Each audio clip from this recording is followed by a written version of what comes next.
las siguientes estrofas. Jesús, Señor de la creación, siendo en forma de Dios, se despojó de sí mismo. Tomó la semejanza de hombre y siendo puro y sin mancha, entre nosotros vivió. Asimismo se humilló, tomando forma de siervo, hasta su vida entregar y en una cruz terminar. Mas Dios a lo sumo lo exaltó y su nombre engrandeció, para que ante su autoridad toda rodilla se doble y toda lengua confiese que Jesús es ¿quién? El Señor. Jesús es el Señor. ¿Ustedes recuerdan a qué pasaje evoca este canto? ¿Recuerdan de qué pasaje bíblico se hace mención aquí? Filipenses capítulo 2. Así que vamos ahí esta mañana, vamos a Filipenses capítulo 2. Para 14 más, esto va a ser el equivalente a un playlist de esta canción que cantamos hoy. Más o menos, cerca, parecido. Filipenses capítulo 2. Estamos en el recorrido de toda esta carta y el énfasis de Pablo es el enfoque de la vida, los lentes con los que vemos la vida debe ser Cristo y su Evangelio. La forma de interpretar lo que es importante, lo que tiene valor, lo bueno, lo malo, lo difícil, las angustias, las alegrías, las circunstancias. El apóstol Pablo aprovecha a recordarle a los filipenses que todo lo que vivimos debería ser visto a través de Cristo y su Evangelio. La cruz juega un lugar central. Todo hace sentido cuando lo podemos ver a la luz de Cristo y su Evangelio. De lo contrario, cuando vemos meramente la vida en una dimensión horizontal, entonces la vida no hace sentido. Así lo dijo Salomón también. Cuando escribe el libro de Eclesiastés, Salomón, después de experimentar todas las cosas posibles de la vida, llega a una conclusión. Vacío, vacío, todo es vacío. Dice, la vida no hace sentido. Pero lo dice cuando mira la vida debajo del sol. Obviamente una vida con una mirada meramente terrenal no hace sentido. No tiene mayor trascendencia. Pero al final de su libro Salomón recuerda y dice, acuérdate tu Creador, hay alguien más allá del sol, y entonces eso hace que toda la vida tenga sentido. El apóstol Pablo está escribiendo, después de que el Señor le encomienda, ¿verdad?, pasar por esta iglesia después de haberla fundado, ahora se encuentra prisionero en ese arresto en Roma. El gran mensajero, el gran enviado, el gran misionero ahora está encarcelado. Los filipenses pudieran haber pensado, oh no, el evangelio ya no va a poder circular. Y Pablo les recuerda y dice, no, fíjense que muchos han cobrado ánimo y están predicando el evangelio. Y otros, de forma paradójica, también lo están predicando, pero por mala motivación, para hacerme sufrir, dice Pablo. Pero en fin, el evangelio sigue siendo predicado. Y por eso al recordarles Pablo estas verdades, lo que le está sucediendo, dicen, hey, ustedes tienen que vivir para Cristo y para su Evangelio también. En el capítulo 2, vamos a Filipenses 2, encontramos la quizás explicación, voy a comenzar por el final de la sección de hoy, encontramos una explicación magnífica, encontramos lo que posiblemente en aquel entonces era un himno que los creyentes utilizaban para entonar, recordar algunas verdades esenciales, expresar sus convicciones. Encontramos a partir del versículo 6 lo que estábamos cantando hoy, que Cristo Jesús, el cual siendo en forma de Dios, no estimó el ser igual a Dios como cosa a que aferrarse. Se despojó a sí mismo tomando forma de siervo, hecho semejante a los hombres, y estando en condición de hombre se humilló a sí mismo, haciéndose obediente hasta la muerte, no cualquier muerte, sino muerte de cruz, por lo cual Dios también lo exaltó hasta lo sumo, y le dio un nombre que es sobre todo nombre, para que en el nombre de Jesús se doble toda rodilla de los que están en los cielos y en la tierra y debajo de la tierra, y toda lengua confiese que Jesucristo es el Señor, para gloria de Dios Padre. La humillación precede a la exaltación. El apóstol Pablo recurre a este himno, a este canto, a estas verdades, a estas convicciones, a un tratado teológico acerca de la persona de Cristo, pero con un propósito muy particular. Nosotros, cuando conocemos este pasaje y lo estudiamos, generalmente lo que queremos entender, obviamente con más claridad y profundidad, es quién es el Señor Jesucristo, entender su señorío, su identidad y la obra por nosotros. Lo que no debemos perder de vista es que Pablo nos recuerda quién es Jesús y qué ha hecho, porque quiere que pongamos en práctica algo. En otras palabras, después de entonar este canto, después de cantar este himno que estábamos entonando hace un momento, ¿qué deberíamos hacer al respecto? Es decir, ¿cómo debería eso modificar nuestra vida? ¿Y cómo debería modificar nuestra vida juntos como familia del mensaje de vida? Porque yo sé que cuando lo cantamos nos llena de profunda admiración. ¿Sí? Nadie le estaba cantando y se le quiebra la voz. Yo estaba ahí escuchando, cantando, y tengo lágrimas en los ojos porque nos llena de profunda admiración. Él es Señor. La pregunta que deberíamos responder, o que vamos a responder hoy en la mente del apóstol Pablo, es: ¿y eso qué tiene que ver con nosotros? ¿Qué tiene que ver con nosotros aquí el día de hoy? ¿Por qué el apóstol Pablo tiene que apelar a que Cristo Jesús es el ejemplo supremo? Pues comencemos en el versículo 1. Por tanto, el apóstol recuerda lo que habló anteriormente, y anteriormente en los versículos les está diciendo a los filipenses: pórtense a la altura del Evangelio. Entonces, en consecuencia, versículo 1, si hay alguna consolación en Cristo, si hay algún consuelo de amor, si hay alguna comunión del Espíritu, si hay algún afecto entrañable, si hay alguna misericordia, completad mi gozo. Parece que Pablo va a pasar ahora a decirnos una implicación práctica, una implicación muy vivencial de lo que significa estar a la altura del Evangelio. Nos va a decir cómo se tiene que ver eso en el día a día, y sobre todo en la comunidad de los hermanos allá en Filipos. ¿Cómo se mira a alguien que vive a la altura del Evangelio? Pues los filipenses atravesaban adversidades, los filipenses atravesaban aflicciones, pero debían de centrarse en Cristo y en su Evangelio. Y escribe un autor lo siguiente, me llamó mucho la atención, porque dice al respecto esto: las circunstancias pueden hacernos perder el gozo. Es cierto. Y agrega algo y dice: pero las personas también pueden traernos problemas que nos roban el gozo. Y esa parte me preocupó, porque también tiene razón. A veces en el caminar, en nuestro recorrido espiritual, pues hay aflicciones y hay problemas y nos hacen perder el gozo. Pero qué difícil y qué triste decir que a veces los hermanos también. No debería ser así. No debería pasar eso. Pablo dice: vivan a la altura del Evangelio. Probablemente los filipenses están lidiando con una falta de unión. Versículo 2, completen mi gozo sintiendo lo mismo, teniendo un mismo amor, unánimes, sintiendo una misma cosa.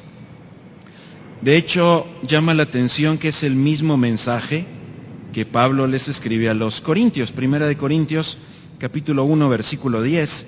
El apóstol dice: os ruego, hermanos, por el nombre de nuestro Señor Jesucristo, que hablen todos una misma cosa, que no hay entre vosotros divisiones, que estén perfectamente unidos en una misma mente y en un mismo parecer. Es el mismo mensaje que le escribe a los a los Filipenses, capítulo 4.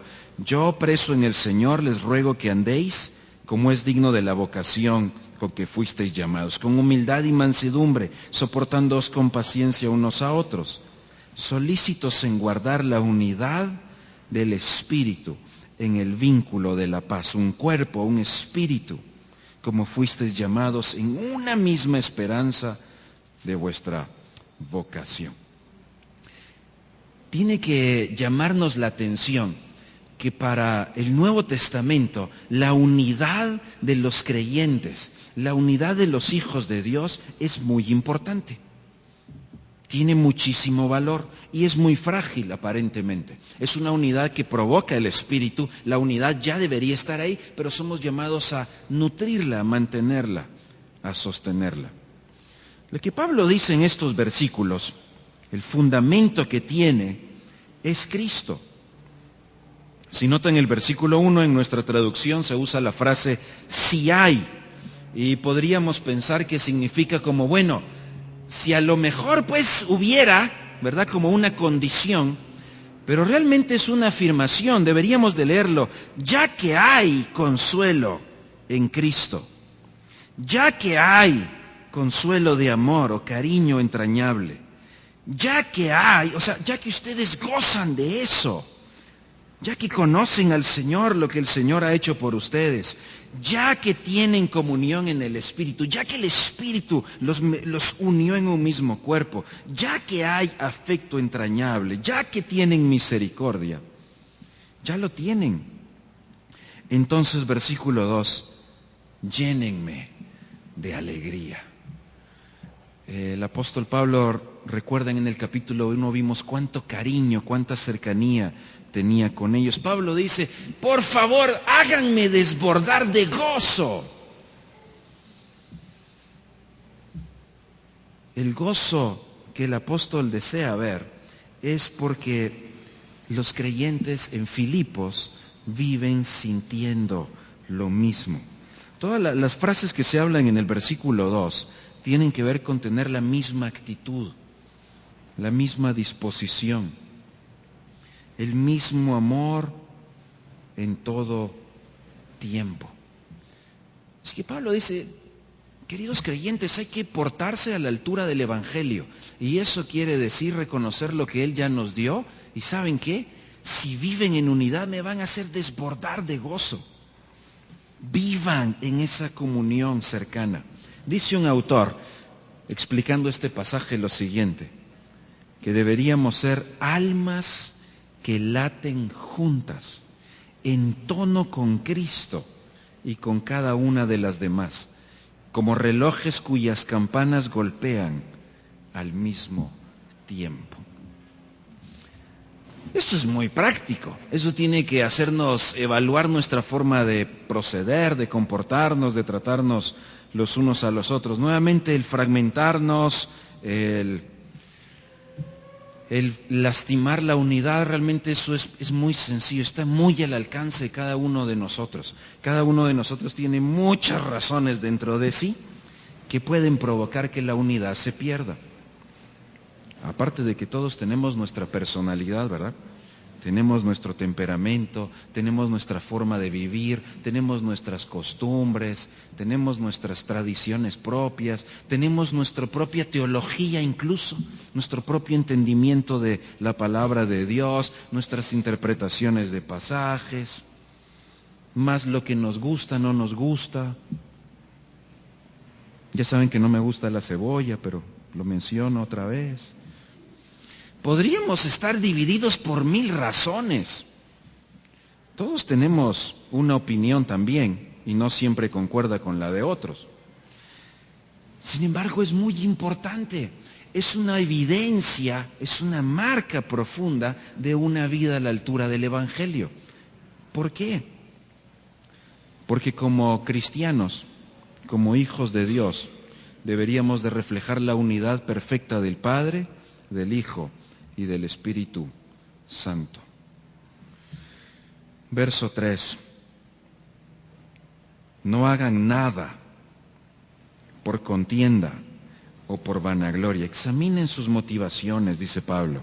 Cada vez que tratan a un hermano, cada vez que responden, cada vez que dicen algo, cada vez que hay una mirada, cada vez que hay una palabra, Pablo dice, tengan cuidado de... Miren, esto fragmentaría la unidad, dice Pablo. Incluso probablemente diría, miren, esto sí me pondría triste también, diría el apóstol. Realmente la frase dice nada. Ni siquiera solo es hacer, es que no exista nada, nada, punto. Nada mediante contienda o vanagloria. La contienda tiene que ver una ambición egoísta. Y la vanagloria pues es buscar la adulación, ¿verdad? Un engreimiento. Puro los que predicaban en el capítulo 1, que lo hacían por causar división y molestia a Pablo. Igualitos. Y cuando leíamos el capítulo 1, uno veía y decía, esta gente, estos cristianos predicando por mala motivación y trayendo aflicciones a Pablo, uno dice, qué mala onda, nada que ver. Pablo dice, igual podríamos ser nosotros cuando provocamos algo que fragmente la unidad. Al contrario, versículo 3, y aquí está la parte práctica nuevamente, el desafío y el llamado. Por el contrario, antes bien, ¿cómo debería ser todo? Con humildad, estimando cada uno a los demás como superiores a él mismo, a uno mismo.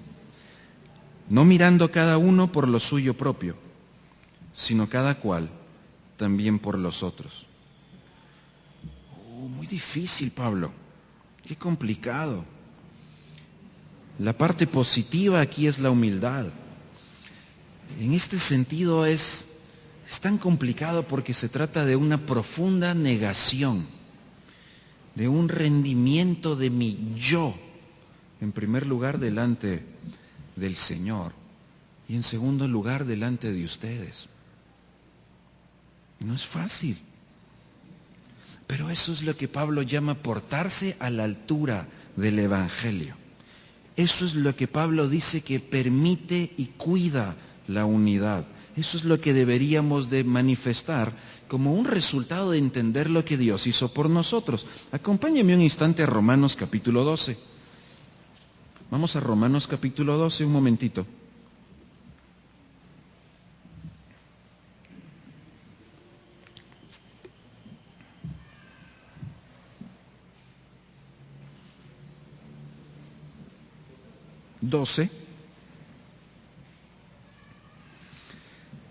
Podemos leer desde el verso 1. Así que, hermanos, les ruego por qué cosa. Por lo que Dios ha manifestado para ustedes. En todo el libro de Romanos se manifiesta ese plan glorioso de la salvación a nuestro favor. Les ruego por las misericordias de Dios que presenten sus cuerpos en sacrificio vivo, santo, agradable a Dios, que es vuestro culto racional o la forma inteligente de adorar a Dios. ¿Quieres adorar a Dios por la salvación que te dio? Dice, pues preséntate al altar, tú sé el sacrificio. Ríndete, entrégate por completo. Verso 2, no se amolden o no se metan a la forma, no se conformen a este mundo, a este siglo, a esta mentalidad de vida, sino dejen que su mente sea transformada por medio de la renovación de su entendimiento. Entonces van a comprobar cuál es la buena voluntad de Dios, agradable y perfecta. Después de hablarnos de la misericordia de Dios, de la adoración y de la entrega, miren lo que dice. Verso 3. Digo pues, aquí las implicaciones, por la gracia que me es dada a cada cual que está entre vosotros, que no tenga más alto concepto de sí que el que debe tener, sino que piense de sí con cordura, conforme a la medida de fe que Dios repartió a cada uno. Y luego sigue hablando acerca del cuerpo. Versículo 9. El amor sea sin fingimiento, aborrezcan lo malo, sigan lo bueno. Ámense los unos a los otros con amor fraternal. En cuanto a honra, prefieran que la tengan primero los otros antes de tenerla uno, prefiriéndonos los unos a los otros. Así que fíjense que la humildad no se trata de sentirme inferior. No tiene nada que ver con eso. Tiene que ver en tratar a los demás como si fueran superiores. La forma en la que Pablo lo traduce en Filipenses capítulo 2 es llamándonos a interesarnos primero por los demás. Poner a los demás antes de ponernos a nosotros mismos. Prefiero hacer algo para beneficio tuyo antes de pedirte algo para beneficio mío. No especifica puntualmente el apóstol en qué cosa. Es muy amplio, solo dice, no mire por lo suyo, mire por lo de los otros. Creo que evidentemente tiene que comenzar con la parte espiritual. Creo que tiene que comenzar con que algo sea, cómo yo puedo ser de bendición para tu vida, para tu crecimiento espiritual, para tu edificación. Pero creo que también va a incluir todas las demás cosas de la vida. El punto es revisar nuestro corazón, nuestra motivación.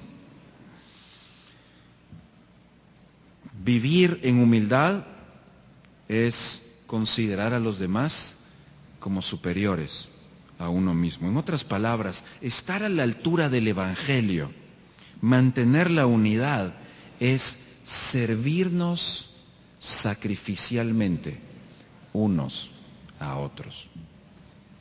Sacrificarnos los unos por los otros. No estoy seguro si los filipenses se habrán asombrado o no. No estoy seguro si los filipenses reaccionaron cuando leyeron esto y dijeron, esto está muy difícil. Pablo, estaba mejor que solo nos hubieras dicho, ¿verdad?, las cosas bonitas que el Señor hizo por nosotros y hablar de la cruz y de cómo te está yendo bien, pero Pablo, esto lo estás poniendo muy complicado. No estoy seguro si algún hermanito en la congregación en Filipos se habrá opuesto a la exhortación de Pablo y habrá dicho, no, eso no. No, Pablo, eso no, es que no conoces a los hermanos, ¿verdad? Los hermanos sí son, es que si te dijera, ¿verdad?, cada caso, no, Pablo, eso sí, mejor no, gracias. Pedínos cualquier otra cosa, menos eso. Te apoyamos en lo que quiera, esa parte no, Pablo. Y no sé si alguien se hubiese atrevido a preguntar, Pablo, ¿y por qué tendríamos que hacer eso?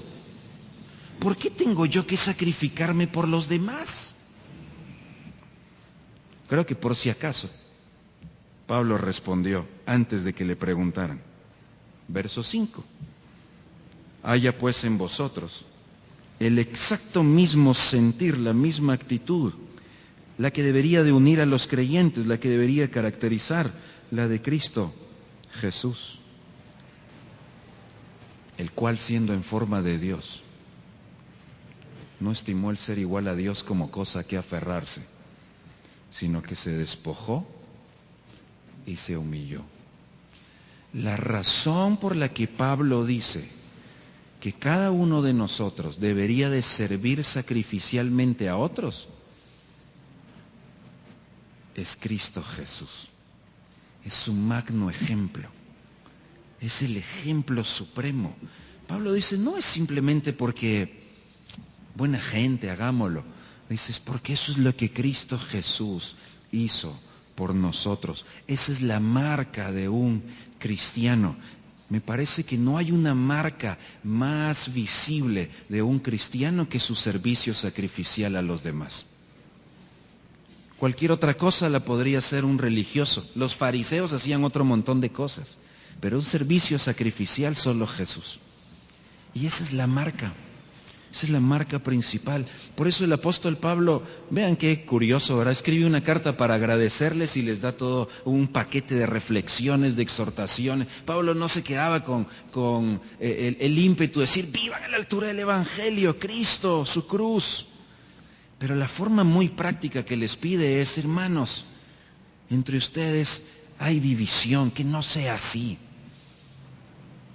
Sírvanse sacrificialmente, considérense para honra primero los demás, prefiéranse unos a otros, considérenlos como superiores, humíllense ante los demás, sírvanles sacrificialmente, porque Cristo Jesús hizo eso por nosotros. No hay una mejor razón, y en realidad, si lo que Cristo hizo por nosotros no nos mueve a sacrificarnos por nuestros hermanos, nada lo va a hacer. No hay ninguna otra razón. Vean entonces la conexión, y vamos a ir cerrando por aquí hoy. Vamos a ver algunos de los versículos el próximo domingo. Cuando no puedo servir sacrificialmente a mis hermanos, Debe ser entonces que no hay la suficiente humildad en mi corazón. Si no hay humildad, a lo mejor mi motivación. Y ojo, recuerden, estos son creyentes. Mi motivación quizás está centrada en mí mismo. Quizás lo que quiero es mi protagonismo y no el de mis hermanos. Cuando no puedo servir sacrificialmente a otros, no hay suficiente humildad. Y entonces no he entendido la obra de Cristo a nuestro favor. No he entendido lo que Él hizo por nosotros. Si no puedo servir sacrificialmente, entonces no estoy siguiendo el ejemplo de Cristo. Entonces Cristo no es Señor. Entonces no está gobernando. Si no puedo servir sacrificialmente, entonces no estoy viviendo a la altura del Evangelio. Ahora vean qué conexión tan profunda, porque en la mente de los autores bíblicos, mi comprensión, tu comprensión del glorioso Evangelio y de la obra de Cristo está íntimamente conectada con la forma en la que nos tratamos los unos a los otros. No hay desconexión. No son dos cosas aparte. Si realmente entiendes el Evangelio y estás a la altura, amas y sirves a tu hermano. Y agrego sacrificialmente porque es a pesar de tu hermano. Así nos amó Cristo. Nos amó a pesar de nosotros y murió por nosotros a pesar de nosotros. Siendo aún pecadores, Cristo murió por nosotros. Así que no se trata de que alguien se lo merece, ¿verdad? Bueno, a tal persona sí porque sí es buena gente conmigo, entonces se merece que yo sea amable, que yo trate bien. No es porque lo merezcamos, es porque cada uno es receptor de la gracia de Dios. En la mente del apóstol Pablo, la forma en la que hablas de tu hermano o de tu hermana refleja tu entendimiento de la obra de Cristo. Refleja cuán cristiano eres, refleja cuán espiritual eres. Tu comentario de un hermano o una hermana refleja cuánto Cristo es Señor de tu vida. Así de complejo. Era más fácil cuando se quedaba solo en la clase de teología este capítulo, ¿verdad? Mucho más sencillo. Así de complejo, hermanos. Así de profundo. Así de desafiante. Ninguno de nosotros es perfecto en ningún sentido y todos cometemos errores. Y a veces tenemos la gracia de pedir perdón y recibir el perdón. A veces quizás nuestra falta de humildad nos hace no tener esas conversaciones difíciles. Pero no se desconecta de que Cristo es Señor de tu vida. Las tensiones que a veces no resolvemos, los comentarios que a veces deberíamos guardarnos y no nos guardamos, las palabras que a veces decimos con las que lastimamos, reflejan que necesitamos que Jesús sea Señor de nuestra vida. Si entendemos la profundidad de lo que Él hizo, vamos a tener que responder con la misma profundidad. Acá entre nosotros, aquí juntos, aquí con nuestros hermanos, con la misma familia, nuestra perfecta familia de personas imperfectas. Acá donde debería manifestarse esa unidad, porque Él es esa unidad. No es sencillo, pero ese es el desafío.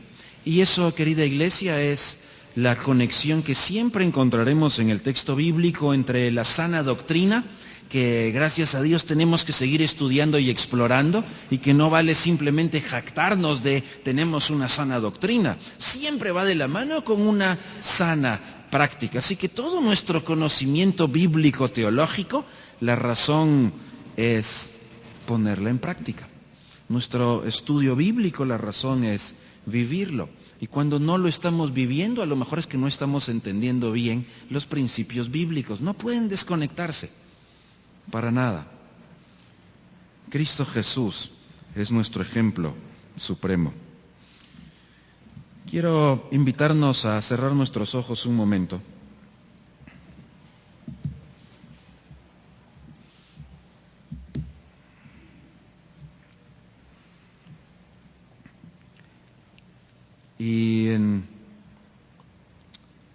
pues un trato personal con el Señor.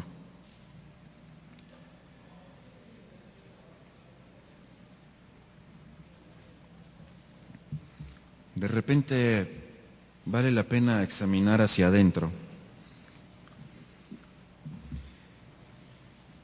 y a lo mejor necesitemos pedirle al Señor que nos ayude. Y si hay, a lo mejor en la familia, el mensaje de vida, algún hermano o alguna hermana que no te cae muy bien, quizás esto es un buen momento para que ores por su vida y le bendigas. ¿Por qué no tomamos un momento para orar? Si hubiese alguien que no te cae bien, no lo sé, cada quien sabe. Quiero animarte a que tomes un momento para orar por esa persona y bendiga su vida. Y le pidas al Señor que su gracia y su bondad se manifieste en su vida. Y que le pidas al Señor que le guarde, le fortalezca, le prospere. No es para orar, Señor, cámbialo, ¿verdad? Señor, que se dé cuenta. No es ese tipo de oración. El Señor, quiero bendecir a mi hermano o a mi hermana.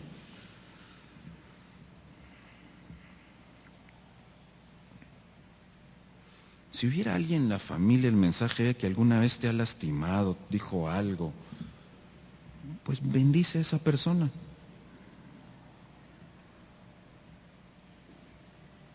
Y si no tiene alguien que ha hecho eso, pues escoja a alguien por quien orar. A lo mejor no has pasado eso, qué bueno.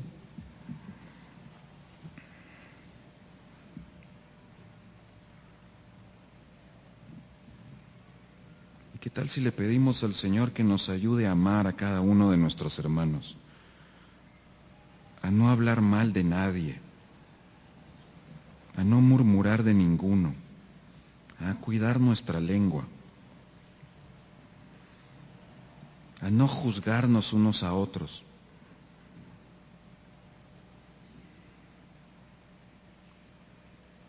¿Qué tal si le decimos, Señor, ayúdame a sacrificarme para servir a mis hermanos? Porque tú lo hiciste por mí.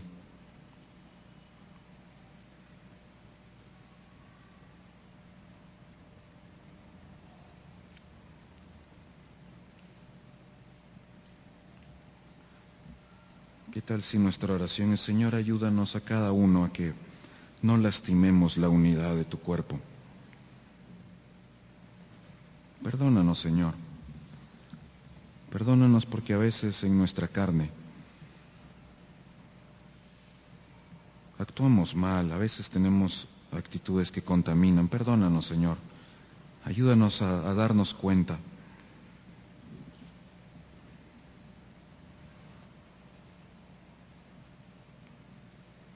Ayúdanos a amar a nuestros hermanos, así como tú los has amado, así como me amaste a mí, así como amaste a cada uno, Señor. Ayúdanos a entender cada vez mejor ese sacrificio, esa obra perfecta, esa gracia.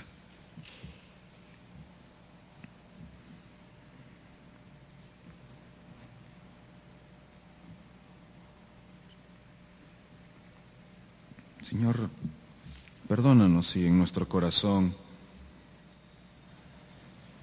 ha habido algún tipo de egoísmo o de contienda. Perdónanos, Señor.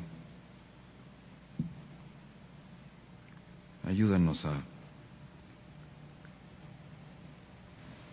hacer un cambio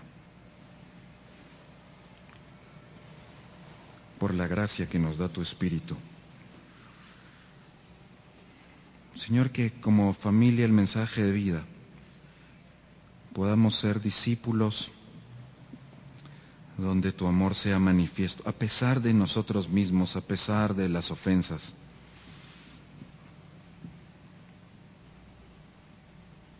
Ayúdanos, Señor, a que ese amor pueda impulsarnos para vivir en misión, para dar testimonio. Que no haya nada que nos distraiga de hacer tu voluntad, de servir en tu reino, de trabajar para ti juntos. Cristo, y su evangelio.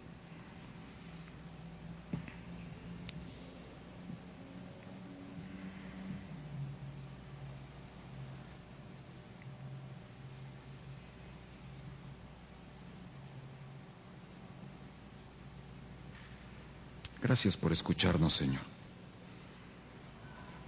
En el nombre de quien se dobla toda rodilla, de los que están en los cielos y en la tierra y debajo de la tierra, decimos amén.